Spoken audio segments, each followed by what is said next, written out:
See, boy, I've seen some of the pictures of the river, and I'm looking at one in Vicksburg. It is, and you see it live. Do you have a view? Austin Golding is with it. Do you have a view of the river from your office?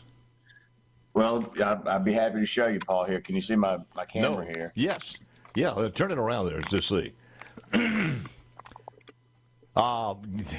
There you go. Austin is right on the river. How about that, man? Yeah, you can go outside and listen. If you've got a good open face, you can you can do some fishing from the deck there. Oh yeah, it's a nice view. Yeah. Well, tell me what's going on. I was reading the story in I think LBT had it. The river's just over 4 feet at Vicksburg as of yesterday. It's a level low enough to slow down river traffic in some areas. Unusual to see that much exposed ground. It's been, about 10 years? And give me your analysis of where we are now as far as the river. And I know you have probably as much or more data than the average person, of course, on what the forecast is for the foreseeable future. For sure. Paul, I think this is probably going to wind up being about a top 15 event here in Vicksburg. In Memphis, it's a little more dire. In Memphis, this has the potential in 2 weeks to be a top 2, if not for sure top 3 event as far as low water. You mean, when you say that, hang on, when you say that, do you mean it's only happened this way 2 other times in history, or what? Records keeping? Yes. Looking at what we have forecast here, we're looking to getting down to negative 9.5 on the Memphis gauge in 2 weeks, which would put it second to negative 9.8 in 2012 and negative 10.7 in 1988. 1988 is the one I remember where I walked a good stretch of the river, and I'd never seen anything like that before. That's the one that we're all looking at is like the big one. Like, that's the comparable.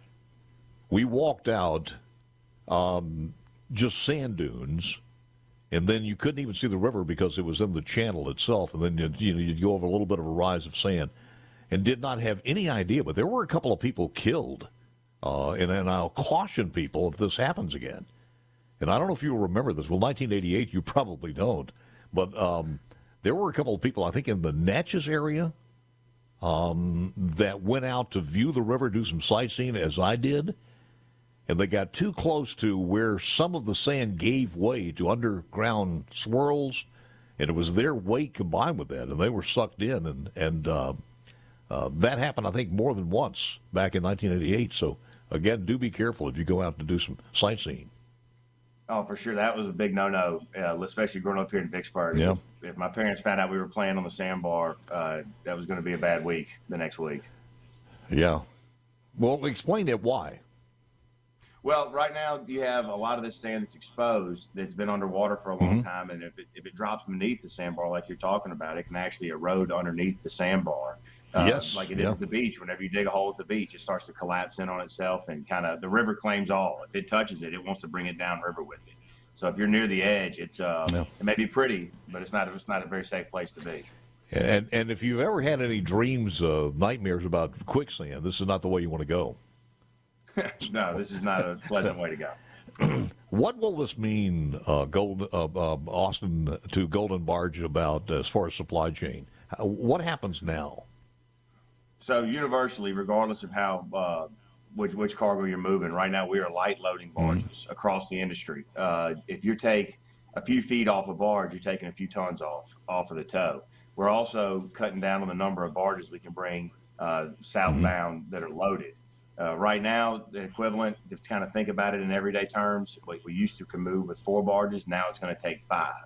So you just do the math on a 40-barge tow that's now only being able to move 25 tow. That's the max now, 5 long, 5 wide, southbound. It's going to take more boats and more barges, and that's going to raise costs. It's also going to eat into the margin for a lot of people moving their products southbound for export, especially in the ag world. We're seeing a lot of delay getting grain out of the fields and getting the harvest southbound right here in the Delta all the way up into the upper and into the Ohio Valley. So less barges means a lot more time and a lot more expense to get this stuff to market. Yeah.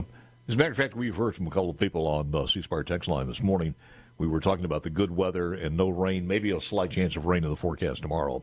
But they're getting their cotton out, so right now this good weather is good news to them. But then again, the supply chain and everything else to be able to ship this and where the prices are going to be, that's who knows where it goes in the next few months. So where is the most constricted part of the river? Is it from Memphis south or maybe from the Missouri areas, St. Louis, Missouri area? Where's the most susceptible to just stop traffic? So right now, the biggest area we've had in this low water is an area called Stack Island, which is between Vicksburg and Greenville, near Lake Providence. And it is extremely narrow there and extremely shallow there. In fact, they even had a dredge there all last weekend, cutting while traffic was passing around this dredge. And kind of the most underreported story in the country the last month, in my opinion, is within the last 2 weeks, we had over 1,500 barges right here in Vicksburg waiting to go northbound, and another 1,000 barges above this closure waiting to come southbound. I mean, it was an incredible amount of boats.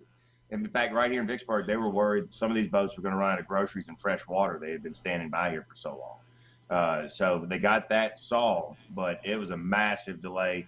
We're running now, but I'm looking right now out the window here, probably 15 tows that probably have 25 barges apiece that are waiting to transit just the Vicksburg Bridge because of how constricted the traffic is. So it's an extremely slow go out there right now. Austin, where do those people who are going southbound, where do they camp out? So it's really southbounders are going to have priority, of course, but they're making. No, I'm talking about the ones near that bottleneck in Providence area. They're trying to get south, and they're also having some problems going south, or are they not having a problem because of the flow? No, traffic was closed both ways. I mean, most of the time it was the southbounders in trouble because they're loaded, and the northbounders have empties, bringing empties back up. So the northbounders can make it easier than the southbounders. I got you. And how many barges you have left out there camped out ready to try to get through? You said you still have some ready? I think it's a few hundred for sure. I think it's a few hundred barges. Right, I've been pretty pleased with how they've cleared the queue the last 5 days, but it's been a hustle between the Coast Guard and industry for sure. What's happened to your diesel prices too to get? I mean, that figures into all of this. It does. You know, I think we go with the regular diesel prices index. Right now, we're seeing it, of course, creep up, but it's been less lately than it has been earlier this year. Earlier this year was a big hurdle for a lot of people. Didn't you guys get a boatload of money? So excuse the pun there, but a boatload of money to get these electric barges done? I don't think so. I'm still waiting on our subsidy and our check, but I think that people look at us and now as probably a very green option. But believe it or not, Paul, I'm having a lot of pressure to lower my carbon footprint on a towboat, which is already tiny. So we do what we can, but I definitely appreciate the support. I listen to your show a lot, and I know that this energy transition is it's crazy. More of a political ploy than a reality.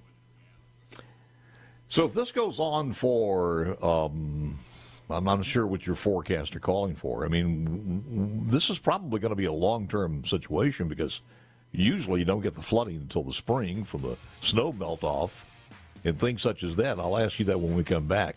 How long is this going to go on? And, I mean, we can have all the rain we want here. It's not going to help us. We've got to have some rain up in the northern part of the country. So we'll spend more time with Austin Golding Barge Lines. And if you haven't seen that picture, it is are there some pictures out there for drone shots and things that a good website that you know of? I would look at some of the Facebook groups, some of the towboater Facebook groups. There's a lot of pictures from people on towboats showboats showing some of these constricted areas. Towboats? On Go there and we'll see that. Yeah. Yeah.